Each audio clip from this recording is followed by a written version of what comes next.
말씀은 제가 이제 수요 저녁 때 계속해서 이어서 베드로후서 말씀 보고 있는데요. 오늘 본문이 제가 맨 처음에 봤을 때 이게 쉬운 본문은 아니었습니다. 그래서 묵상하는 가운데 주님이 좀 깨달음 주셔서 감사한 마음으로 전하게 될 수 있음을 감사하게 생각합니다. 여러분 요즘 신앙생활 하시면서 어떤 것들을 주로 기억하시는 편이십니까? 무엇을 기억하시고 또 신앙인들이 함께 모여서 대화를 나누시면 어떤 말씀으로 서로를 격려하실까요? 누가 힘든 일을 당했습니다. 그러면 여러분은 어떻게 격려하시겠어요? 힘든 일을 당한 사람에게, 성도에게 다 잘 될 거야 라고 말씀하실 분. 내가 같이 기도해 줄게 라고 말씀하실 분. 뭐 그런 것 가지고 그래 라고 말씀하실 분. 세 번째 옵션 하지 마시고요.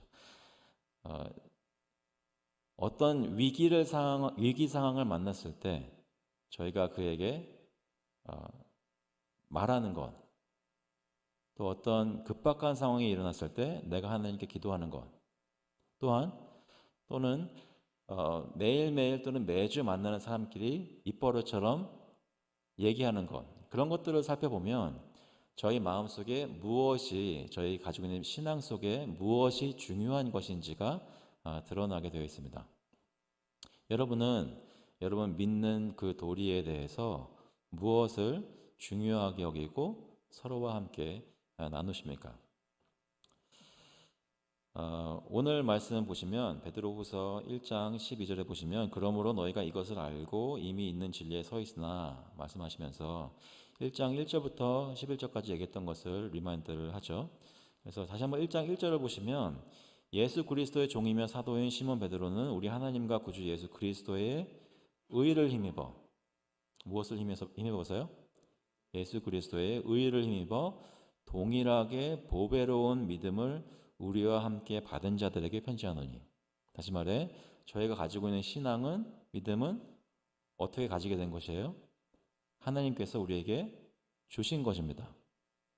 저에게 선물로 주신 것입니다. 그래서 그리스도의 의를 힘입어 보배로운 믿음을 우리가 받았기 때문에 우리가 경험하고 누리는 모든 신앙의 모습들은 다 은혜로운, 내가 열심히 해가지고 더 잘되게 만들 수 있는 우리 능력에 따른 것이 아니라 하나님께서 우리에게 주셨기 때문에 주님의 능력으로 누릴 수 있는 귀한 보배로운 믿음 생활이라는 것입니다. 여러분 오늘도 믿음 생활 잘 하셨습니까? 어떤 것이 믿음 생활을 잘하게 만드는 것일까요? 아니면 어떤 것이 있어야 믿음 생활을 잘했다고 말할 수 있을까요? 여러 가지가 있겠지만 어떤 모습으로 믿음 생활을 오늘 하셨든지 하나님께서 여러분에게 또 하루의 신앙 생활을 허락하셨다는 것입니다. 주님이 주신 믿음으로 오늘 하루를 믿음으로 살았다는 것이죠. 그래서 어떤 모습으로 받으셨든지 은혜인 줄로 인정하시고 주님께 감사하실 수 있기를 바랍니다. 그래서 그 믿음을 받은 것을 얘기하시면서 하나님과 우리 주 예수를 알므로 은혜와 평강이 너에게 더욱 많을지어다 라고 말씀합니다. 은혜를 얘기하고 평강을 얘기하면서 하나님을, 그리스도의 의를 힘입어 사는 삶에 대해 주님이 인도하신다라는 생각을 가지게 만드는 편지입니다. 그런데 그 내용을 보니까 저희가 몇 주 전에 봤던 대로 여기 5절에 보시면 너희가 더욱 힘쓰라는 내용이 나오고요. 믿음의 덕을 덕의 지식을 지식의 절제를 전제의 인내를 인내의 경건을 경건의 형제 우애를 형제 우애에 사랑을 더하라. 이런 것들이 너에게 있어 흡족한즉 너희로 우리 주 예수 그리스도를 알기에 게으르지 않고 열매 없는 자가 되지 않게 하려니와. 이런 것이 없으면 맹인 것 같다고 얘기했습니다. 맹인인데 무엇을 못 본다고요? 그의 옛 죄가 깨끗하게 된 것을 잊었느니라. 무엇이 영적인 소경으로 사는 것이냐면 하나님께서 그리스도의 의를 힘입어 우리의 모든 죄를 용서하시고 은혜를 베풀어 주신 것을 잊어버리는 것이 우리가 영적으로 소경 맹인처럼 행동하는 것이란 말씀입니다. 여러분의 모든 죄는 저와 여러분이 잘해서가 아니라 예수 그리스도의 의를 힘입어 값없이 그의 의를 힘입어 용서받은 줄로 믿으시기 바랍니다. 저희가 신앙생활을 그것을 근거해 하는 것이죠. 근거해서 저희가 더욱 힘쓰는 것도 있고 부르심과 택하심을 굳게 하는 것도 있습니다. 그렇게 하면 실족하지 않고 11절에 보시면 우리 주 곧 구주 예수 그리스도 영원한 나라에 들어감을 넉넉히 너에게 주시리라고 말씀합니다. 그래서 제가 오늘 드리고 싶은 말씀은 저희의 신앙의 관점이 어떤 것에 맞추어져 있어야 하는가, 그런 것들을 가지고 말씀을 나누고 싶습니다. 다시 말해 결론부터 말씀드리자면 11절에 나와 있는 것처럼 그리스도의 영원한 나라를 사모하는 것, 그것으로 저와 여러분이 신앙생활을 하자라는 말씀입니다. 아멘. 그리스도의 영원한 나라, 하나님의 다스리심, 예수 그리스도를 통해 우리에게 임재한 하나님의 통치, 그것이 우리 신앙생활의 주 관심사가 될 수 있기를 간절히 축원합니다. 그래서 오늘 12절에 보시면 이렇게 말씀합니다. 그러므로 너희가 이것을 알고 이미 있는 진리에 서 있으나, 이것은 너희가 이 복음의 메시지를 통해 예수님 믿어서 신자가 된 것을 너희가 이미 알고 있다는 것입니다. 복음의 진리를 너희가 이미 가지고 있다는 것입니다. 그래서 그것을 알고 이미 그 가운데, 진리 가운데 서 있다고 합니다. 베드로가 여기서 하고 싶은 것은 새로운 인포메이션을 주려고 하는 그것보다는 너희가 이미 무엇을 알고 있는지를 상기시켜 주려는 것입니다. 여러분, 혹시 여러분 중에 한 말 또 하면 좀 짜증나는 분 계신가요?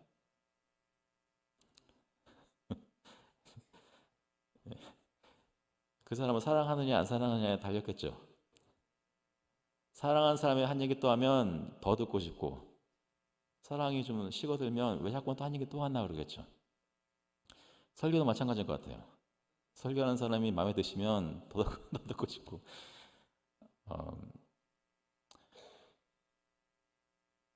베드로는 계속해서 같은 메시지를 다른 여러 가지 방법으로 얘기를 해주려고 합니다.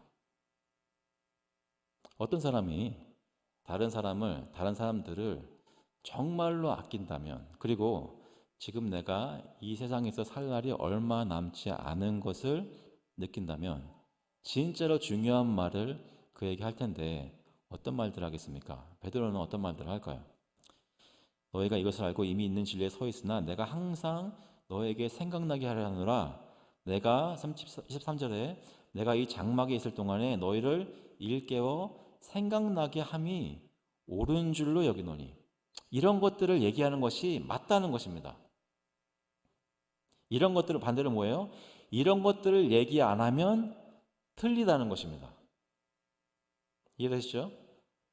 이런 것들을 얘기해야 맞다는 것입니다. 자주, 계속, 반복해서. 이런 것들을 반복해서 얘기 안 하면 틀리다는 것이죠. 누가? 말씀을 전하는 사람들이. 그래서 이 교회나 이 지역에 있는 모든 교회 강단에서 계속해서 선포되고 여러 가지 방법으로 설명되고 또 상기시켜 돼야 되는 것은 베드로가 지금 여기서 말하고 있는 그런 복음의 메시지인 것입니다. 그것이 너무나 중요하기 때문에 여러 가지 모습으로, 여러 가지 방법으로 계속 저희에게 선포되어야 하는 것입니다. 믿으십니까? 여러분은 교회에 들어오나 나가나 서로와 대화를 하나, 성경 공부 가운데 있으나, 주일 예배 때 설교 말씀을 들으나, 수요예배 때 설교 말씀을 들으나, 금요예배 때 설교 말씀을 들으나, 하나님의 복음의 메시지가 계속 선포되는 것을 들으셔야 한다는 것입니다. 베드로는 그것을 하려고 했습니다. 그러면서 그것이 옳다라고 얘기를 했고요. 14절에 보시면 이는 우리 주 예수 그리스도께서 내게 지시하신 것 같이 나도 나의 장막을 벗어날 것이 임박한 줄을 알미라. 이제 곧 하나님께서 베드로를 데려가실 것을 마음에 느꼈던 것 같습니다. 그래서 15절에 얘기한 것처럼 내가 힘써 너희로 하여금 내가 떠난 후에라도 어느 때나 이런 것을 생각나게 하려 하노라. 유언처럼 얘기하고 있습니다. 성경의 여러 곳에 보시면 하나님이 그리스도를 통해 알려주신 그 메시지, 그 복음의 전통, 이것을 이런 것, 이것, 이 가르침, 이 전통, 내가 너에게 전한 것, 그래가지고 어떤 이러이러한 것들을 반드시 가르치고 전해주고 잃어버리지 말라라고 당부하는, 사도들이 당부하는 메시지 콘텐츠가 있습니다. 그냥 예배 가운데 오셔가지고 내 감정적으로 은혜 받는 그런 것만을 얘기하는 것이 아니라 감정적으로 은혜 받든 안 받든 교회에서 선포되어져서 받아들여지고 알게 되고 깨닫게 되고 믿게 되는 그 내용들이 있다는 것입니다. 베드로는 그것을 너무나 중요하게 여겨서 내가 곧 떠날 텐데 너희가 그것을 받아 계속해서 너희 가운데 얘기해라, 상기시켜라, 서로 얘기해라라고 얘기하는 것입니다. 그것에 대해서 뭐라고 얘기하냐면요, 16절에 보시면 우리 주 예수 그리스도의 능력과 강림하심을 너희에게 알게 한 것이 교묘히 만든 이야기를 따른 것이 아니요 우리는 그의 크신 위엄을 친히 본 자라. 오늘 본문에서는 그 이러이러한 것들, 그 콘텐츠를 무엇으로, 어떤 방법으로, 어떤 렌즈로 얘기를 하냐면 그리스도의 능력과 그가 오시는 것으로 표현을 합니다. 그 방법으로 설명을 합니다. 그리스도의 능력, 그리스도의 강림하심, 하나님의 아들, 성자 하나님의 그분이 성육신하셔서 능력 가운데 이 땅에 오신 것, 하나님의 전능하신 능력으로 통치하시는 그 하나님 나라로 이 땅에 오신 그분의 능력, 그것이 우리에게 꽝 하고 내려온 것, 그것들을 베드로가 얘기하고 있습니다. 그런데 그것에 대해 베드로는 이것은 우리가 꾸며낸 얘기가 아니라고 합니다. 이제 베드로서 계속 읽어보시면 어떤 사람들은 사도들이 얘기하고 있었던 이 복음의 메시지에 대해, 사건들에 대해 그들이 꾸며낸 이야기다, 예수님이 다시 오신다니 그것이 무슨 말이냐 하면서 사람들에게 그 이야기의 소스를 부여시켰습니다. 그런데 베드로는 아니다, 이것은 우리가 지어낸 얘기가 아니라 하나님께서 우리에게 알려주신 것이다. 어떻게 말할 수가 있는가? 교묘히 만든 이야기를, 어떤 신화를 얘기한 것이 아니요, 다른 것이 아니요, 우리는 그의 크신 위엄을 친히 본 자라. 예수 그리스도의 그 하나님의 위엄을, 그 찬란한 영광을 우리 눈으로 보고 너에게 증거하고 있다라고 이야기하고 있습니다. 언제 베드로가 예수 그리스도의 하나님의 영광을 보여주셨을까요? 그것은 여러 가지가 있겠지만 베드로는 변화산에서 예수님이 찬란하게 변하신 그 사건, 그것을 목도한 것을 베드로가 얘기하고 있습니다. 그래서 오늘은 짧은 시간이지만 그거 잠시 보도록 하겠습니다. 17절에 보시면 베드로는 베드로 후서 말씀에서 뭐라고 얘기하냐면 지극히 큰 영광 중에서 이러한 소리가 그에게 나기를 이는 내 사랑하는 아들이요 내 기뻐하는 자라 하실 때에 그가 하나님 아버지께 존귀와 영광을 받으셨느니라. 이 말씀을 성부 하나님께서 성자 하나님에 대해 말씀하신 것이 여러분 잘 아시는 요한으로부터 세례를 받으시고 물에서 올라오실 때 하늘에서 소리가 났을 때 이런 말씀을 했습니다. 그런데 그때뿐만이 아니라 변화산에서 예수님께서 찬란한 모습을 변하셨을 때 이런 목소리가 또한 있었다는 것입니다. 마태복음 제가 읽어드리겠습니다. 마태복음 17장에 보면 이런 말씀이 있습니다. 엿새 후에 예수께서 베드로와 야고보와 그 형제 요한을 데리시고 다른 높은 산에 올라가셨더니 그들 앞에서 변형되사 그 얼굴이 해같이 빛나며 옷이 빛과 같이 휘어졌더라. 그때에 모세와 엘리야가 예수와 더불어 말하는 것이 그들에게 보이거늘. 모세와 엘리야는 유대인들에게 성경을 생각할 때 가장 큰 인물 중에 두 인물입니다. 하나님께서 계시하신 것, 하나님께서 능력을 행하신 것을 생각할 때 모세와 엘리야를 생각하게 된다는 것이죠. 하나님의 사람, 그러면 모세와 엘리야를 생각하게 된다는 것입니다. 그런데 예수님께서 그 산에서 변형돼서 찬란하게 광채가 나는 옷이 빛과 같이 휘어진 그때에 예수님이 모세와 엘리야와 대화하고 오신 것이, 더불어 말하는 것이 그들에게 보여졌습니다. 그때 17장, 마태복음 17장 5절에 보시면 이런 말씀이 있습니다. 말할 때에 호련히 빛난 구름이 그들을 덮으며 구름 속에 소리가 나서 이르시되 이는 내 사랑하는 아들이요 내 기뻐하는 자니 너희는 그의 말을 들으라 하시는지라. 하나님께서 모세와 엘리야와 얘기하시고 계시는 예수님에 대해 이렇게 증거하셨습니다. 그가 내 아들, 내가 기뻐하는 자, 바로 나의 아들이다. 성자 하나님이신 것을 증거해 주셨습니다. 그래서 존귀와 영광을 그에게 부여하신 것을 증거하셨습니다. 근데 한 가지 생각해 봐야 될 것은, 그때 아마 변화산 스토리 잘 알고 계실 텐데요. 이 변화산 스토리는 마태복음 17장에 나와 있고 또 마가복음 9장에도 나와 있고 누가복음 9장에도 나와 있습니다. 공통적인 얘기들이 같이 나옵니다. 마가복음 9장에 보시면 4절에도 이 엘리야가 모세와 함께 그들에게 나타나 예수와 더불어 말하거늘 이런 말씀이 있고요. 또 그 마가복음 9장 7절에도 마침 구름이 와서 그들을 덮으며 구름 속에서 소리가 나되 이는 내 사랑하는 아들이니 너희는 그의 말을 들으라 하는 말씀이 있습니다. 누가복음에서도 9장 30절에 문득 두 사람이 예수와 함께 말하니 이는 모세와 엘리야라 영광 중에 나타나서 이런 말씀이 있습니다.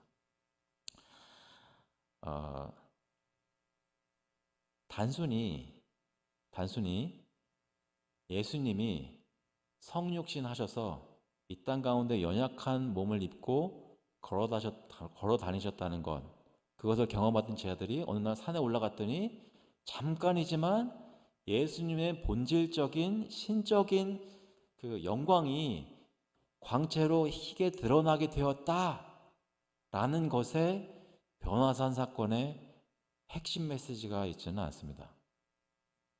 그것도 너무나 중요한 메시지이지만 예수님께서는 정말 하나님의 아들이시고 영광의 하나님이신 것이 드러나는 것이 너무나 중요한 얘기지만 그때 무슨 말씀을 모세와 엘리야와 나누셨는가가 좀 더 중요한 메시지입니다.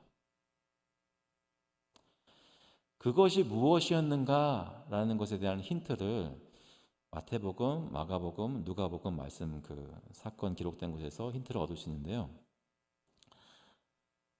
마태복음 17장 말씀 다시 한번 보시면 9절에 저희가 산에서 내려올 때 예수께서 명하여 이르시되 인자가 죽은 자 가운데서 살아나기 전에는 본 것을 아무에게도 이르지 말라 하시니, 그러니까 예수님의 죽음과 부활에 대해서 얘기를 하고 있습니다. 그리고 그 12절에는 인자도 이와 같이 그들의 고난을 받으리라 말씀하셨고요. 마가복음 9장에도 보니까 9절에 그들이 산에서 내려올 때 예수께서 경고하시되 인자가 죽은 자 가운데서 살아날 때까지는 본 것을 아무에게도 이르지 말라 하셔서 그리스도의 죽음과 부활에 대한 메시지인 것을 생각할 수 있습니다. 그리고 그 마가복음 9장 12절에는 엘리야가 과연 먼저 와서 모든 것을 회복하거니와 어찌 인자에 대하여 기록하기를 많은 고난을 받고 멸시를 당하리라 하였느냐. 그리스도의 고난에 대해서 얘기하는 것을 알 수 있습니다. 누가복음 9장 말씀을 보시면 이런 말씀이 있습니다. 누가복음 9장에는 조금 다른 표현인데 31절에 그 두 사람이 나타나서 모세와 엘리야가 나타나서 예수 그리스도와 무슨 말씀하셨냐면 영광 중에 나타나서 장차 예수께서 예루살렘에서 별세하실 것을 말할세. 예수께서 별세하실 것을 말할세. 여기서 쓰여진 단어의 뜻은 여러 가지로 얘기할 수가 있겠지만 이 세상을 죽음을 통해 떠나는 것을 물론 얘기합니다. 그런데 여기 쓴 단어는 빠져나오다, 그러니까 떠나다, 엑소더스라는 단어를 씁니다. 영어로 번역하자면. 다시 말해 이스라엘 백성이 이집트에서 애굽에서 종노를 하다가 그들이 하나님의 기이한 능력과 기사로 거기서 풀려나서 출애굽했던 사건을 연상하게 만드는 단어를 쓴다는 것입니다. 여러분 이스라엘 백성들 아시죠?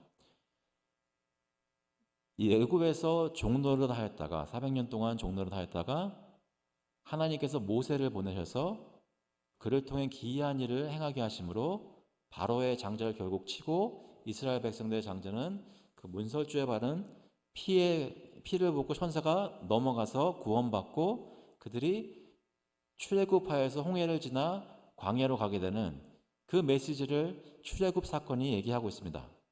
광야를 걷다가 하나님께서 약속하신 가나안 땅, 약속하신 땅에 들어가는 이 스토리, 이것은 단순히 이스라엘이라는 백성 가운데만 있었던 것으로 의미가 끝나는 것이 아니라 지금 예수를 믿고 있는 모든 신자들에게 큰 의미가 있는 것입니다. 무엇이요? 우리가 죄 가운데 종노를 하였는데 예수 그리스도라는 구원자가 우리에게 나타나서 하나님의 기이한 일들을 행하시고 우리를 죄 가운데서 해방시켜 주셔서 죄로부터 노임받아 풀려났다, 빠져나왔다 라는 것을 얘기하고 있는 것입니다. 그래서 이스라엘 서도를 읽을 때마다 우리도 하나님을 예수 그리스도 통해 믿어 죄로부터 해방받는 것을 기억해야 한다는 것입니다. 그리고 하나님이 우리에게 약속하신 땅 천국에 들어갈 때까지 이 나그네 순례자의 길을 내가 행하고 있다는 것을 기억해야 한다는 것이죠. 모세와 엘리야가 변화산에서 예수님과 만나 무엇을 얘기했냐면 예수 그리스도의 엑소더스, 예수 그리스도께서 행하실 일들, 다시 말해 자기 백성들을 해방하시기 위해 무슨 일들을 행하실 것인지 그것에 대해서 모세와 엘리야가 예수 그리스도와 고난 전에 얘기했다는 것입니다. 그것이 변화산에서 가장 중요하게 이해되어야 하는 부분들입니다. 왜 이 얘기를 드립니까? 이 얘기를 드린 이유는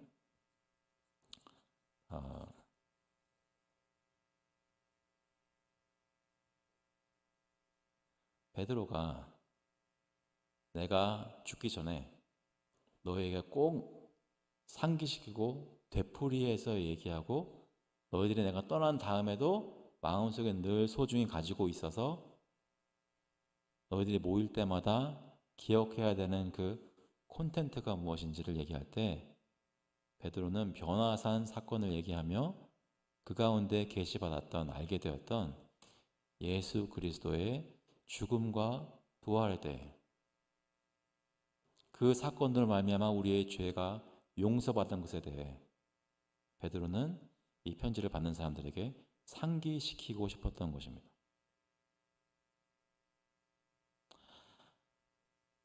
이러한 구원의 일을 이루시는 예수님이 바로 하나님의 능력의 존귀와 영광의 아들이시고 그가 하나님을 죽기까지 순종하셔서 그 순종을 마치시는 그 예수님이 바로 하나님 아버지로부터 내 기뻐하는 자라 선포를 받는 그런 예수님이시라는 것입니다.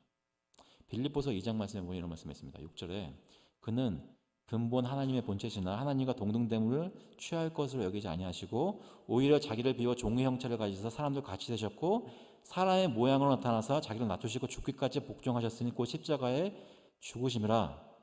이러므로 하나님이 그를 지극히 높여 모든 이름 위에 뛰어난 이름을 주사 하늘에 있는 자들과 땅에 있는 자들과 땅 아래에 있는 모든 자들로 모든 무릎을 예수의 이름에 꿇게 하시고 모든 입으로 예수 그리스도를 주라 시인하여 하나님 아버지께 영광을 돌리게 하셨느니라. 어디에 존귀와 영광이 있습니까? 어떤 일이 있을 때 예수 그리스도께 존귀와 영광이 부여되고 선포됐습니까?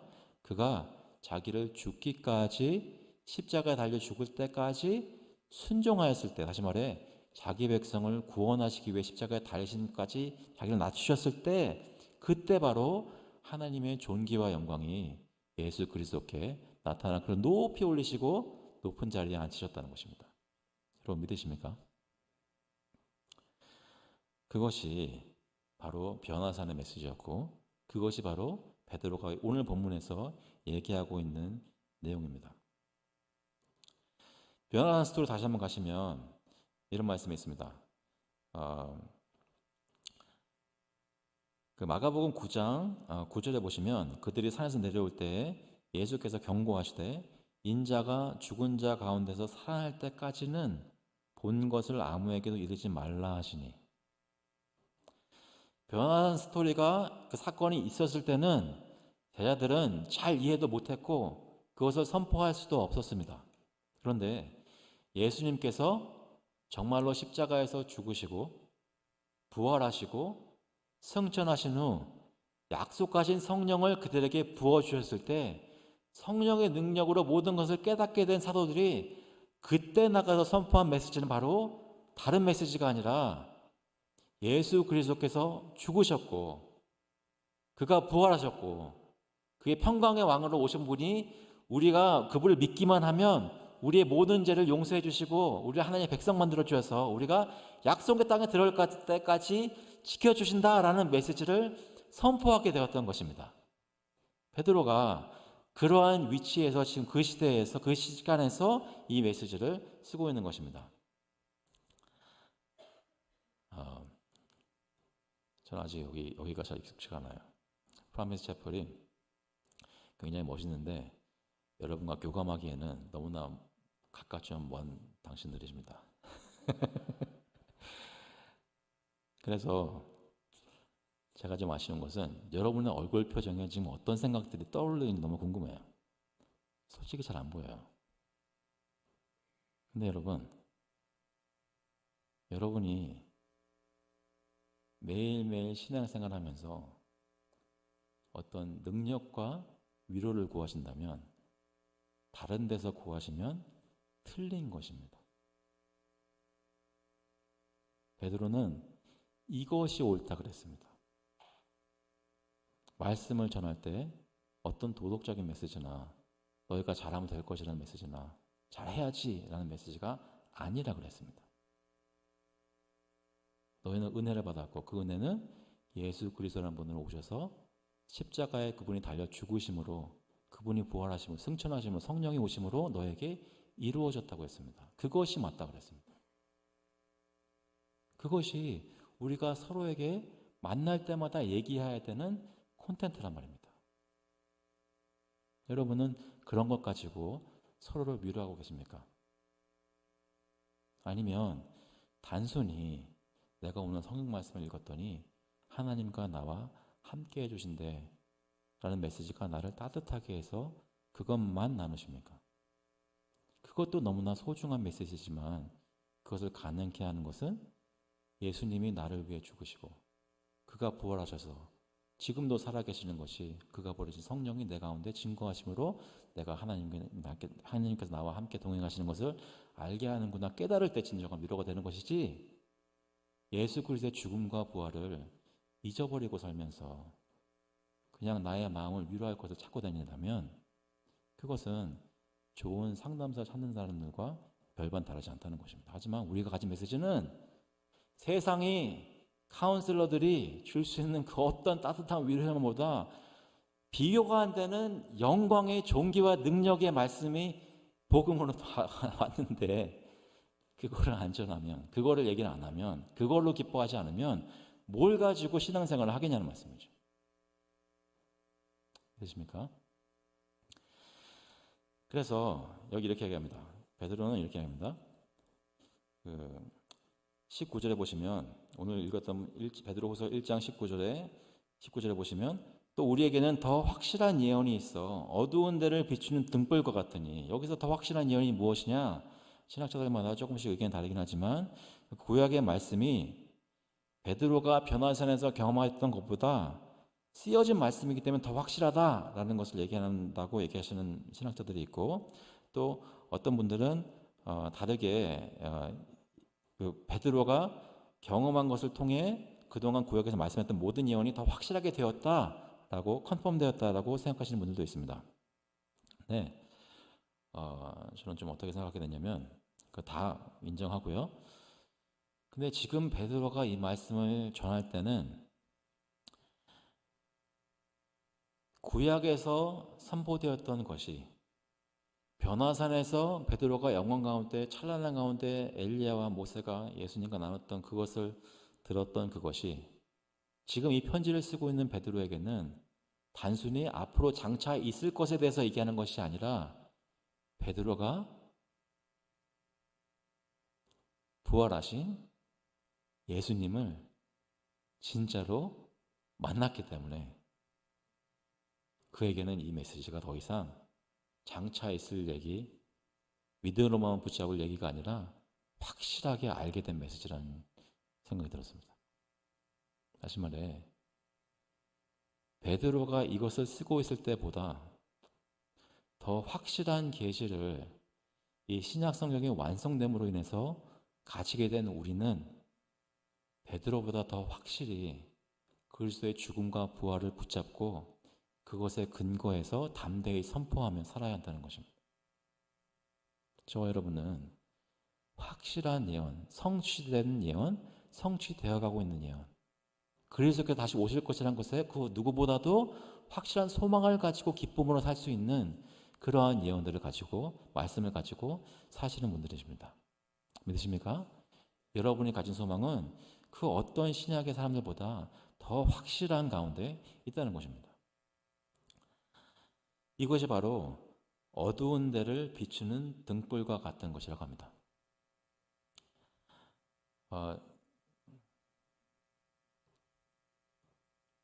제가 이사한 얘기 했나요? 이사했는데 과분한 집에 살고 있습니다. 근데 집이 3층이에요. 저 3층짜리 집에 살아본 적이 없어요. 근데 3층 타운하우스예요. 근데 집 전기세를 아끼느라 불을 다 끄고 삽니다. 갈 때마다 켰다 켜고 할 거예요. 여러분 중 혹시 그러신 분 있는지 모르겠어요? 없으시군요. 근데 때로는 깜깜합니다. 그때 자칫 잘못하면 발 헛디디면 넘어져가지고 그냥 어디다 다치겠죠. 그때 저에게 가장 중요한 것은 뭐냐면 셀폰입니다. 셀폰을 살짝 켜가지고 그것을 비치면서 다녀요. 어두운 데를 다니는 제게 그 불은 내가 의지하는 불입니다. 그거 없으면 안 되는 거예요. 이 세상을 살고 있는 여러분에게, 어두운 세상 가운데 살고 있는 여러분에게 비치는 등불은 예수 그리스도의 복음입니다. 그거 없으면 못 사는 거예요. 매일매일 그 조명을 받아야 되는 거예요. 그것만 있으면 헤쳐나갈 수 있는 겁니다. 위로도 받을 수 있고 평안도 누릴 수 있고 소망도 가질 수 있고, 무엇을? 그리스도의 죽음과 부활과 승천과 성령의 강림하심과 지금 저희 가운데 함께 계신다는 이 메시지만 붙잡고 비치고 있으면 어디든지 갈 수 있다는 것입니다.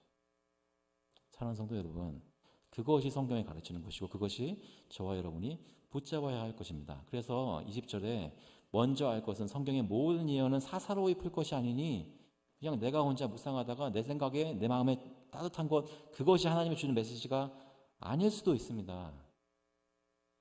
그것이 복음과 무슨 관계가 있는지 하나님께서 밝혀주지 않으시면 내가 생각이 났다고 그것이 하나님의 말씀이라고 붙들지 마세요. 그것이 정말로 하나님이 주신 메시지라면 가장 중요한 복음의 메시지에 연결이 되고 연관이 돼서 나한테 make sense 해야 된다는 것입니다. 그래서 21절에 예언은 언제든지 사람의 뜻으로 낸 것이 아니요 오직 성령의 감동하심을 받은 사람들이 하나님께 받아 말한 것입니다. 이 말씀을 드리고 마치겠습니다. 우리는 성경 말씀을 어떻게 이해하고 있습니까? 우리는 서로에게 무엇을 권면해야 합니까?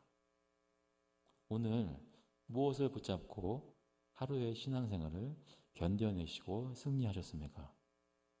다른 것이 아니라 하나님이 때때로 주시는 수많은 은혜들이 물론 있지만 그 가운데 중심이 되는 것은 바로 예수님이 나를 위해 죽으시고 부활하셔서 지금도 살아계신 나를 붙잡고 계시다는 그 복음의 사실이 여러분에게 큰 위로가 될 수 있기를 주님의 이름으로 축원합니다.